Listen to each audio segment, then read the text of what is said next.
Hello, my name is Ellen Vos. I'm a professor of EU law in Maastricht University, and my main research interests are EU law, general institutional law, food law, the relation between risk and law, and EU agencies, comitologies, pharmaceuticals, a lot of interesting areas.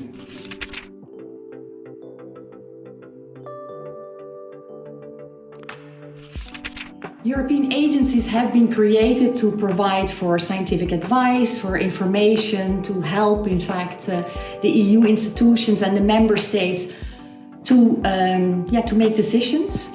EU agencies can assist the European institutions also in the field of sustainability.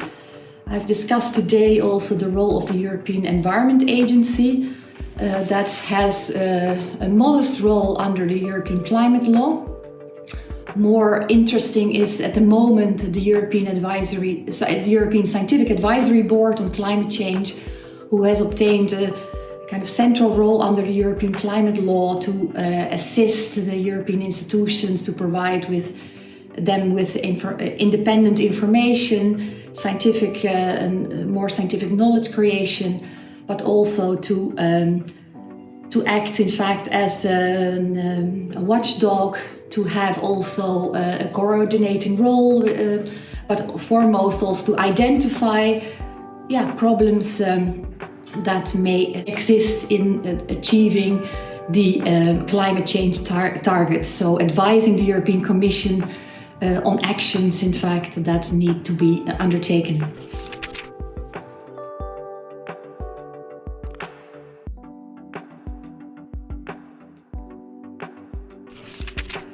Well, the relation between science and law, in fact, is a complex one. In the European Union, we of course have a lot of cases where there is a need for a market authorization for specific products and substances. We see that European agencies provide for the regulatory science. So the science forms then the basis for binding decisions. What is also difficult to see, in fact, how society enters in that, and we see a lot of protest and contest between actors with the law and the science that gives, in fact, the regulatory basis for the laws. So I think one of the challenges will be how to, in fact, take into account the concerns of society to deal with new technology. So, for example, the new GMOs case, let's say the new genomic techniques that the Commission now proposes to more or less loosen from the concept of GMOs, because according to the Court of Justice, new genomic techniques are actually falling under the definition of GMOs and as such need a market authorization. The new proposal of the Commission is, in fact, to unravel this and to kind of deregulate this for some of the products that produce with new genomic techniques. So, and this is contested by society, by a lot of NGOs, etc. So that's the, I think, main challenge. We see it also with lab-grown meat, in fact, where, for example, this is probably not something that is contested in the Netherlands. I know that this is something that is contested in Italy.